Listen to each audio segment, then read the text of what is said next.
Assalomu alaykum aziz kitobxon. Bugungi book trailer mumtoz adabiyot tadqiqotchisi Sadriddin Ayniyning hayoti va ijodi haqida.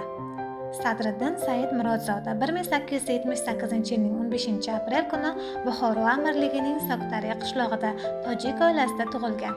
Uning o'g'li Ayni Kamol taniqli jurnalist.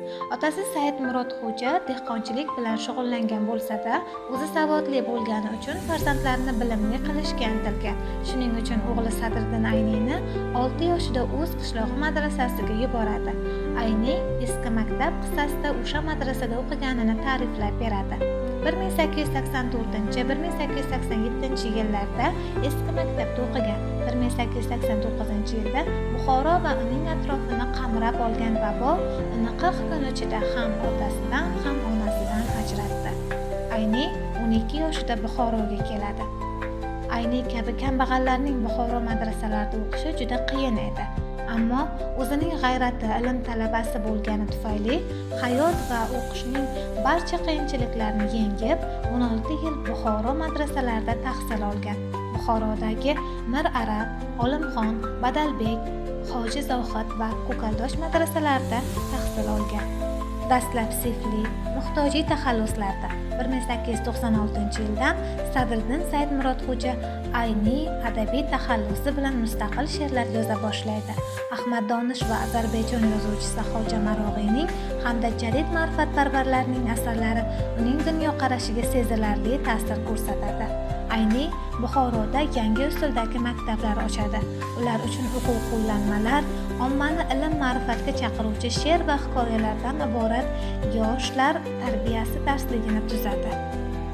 Sadriddin Ayni tojik va o'zbek adabiyotining 1000 yillik tarixiy taraqqiyotida yetishib chiqqan 200 dan ortiq shoir, tarixchi, olim, taskinnavislar hayoti va ijodi haqida ma'lumot beradi. Ayni 1927-29-yillarda yirik romani Doxundani tojik tilida nashr etdi. Sadriddin Ayniyning Eski maktab asarida eski maktabdagi o'qish va o'qitish haqida hikoya qilinadi. U 4 qismdan iborat esdaliklarida Buxoroning o'tmish hayoti va o'sha davr ijtimoiy madaniy muhitini yoritadi. Sadriddin Ayni adabiyotshunos, tilshunos, sharqshunos, olim sifatida Firdavsiy va uning shohnomasi haqida, Kamol Xo'jandey, Shayxur Rais, Abu Ali ibn Sino, Ustod Rudaki, Shayx Muslihiddin Sa'diy Sheroziy, Alisher Navoiy, Zayniddin Vosifiy, Mirzo Abdulqodir Bedil, Muqimiy va boshqalar haqidagi asarlarda o'zbek va tojik adabiyotshunosligi va tanqidchiligida fors va tojik tillari haqida, tojik tili kabi ilmiy ishlari tojik tilshunosligida muhim voqea bo'ldi.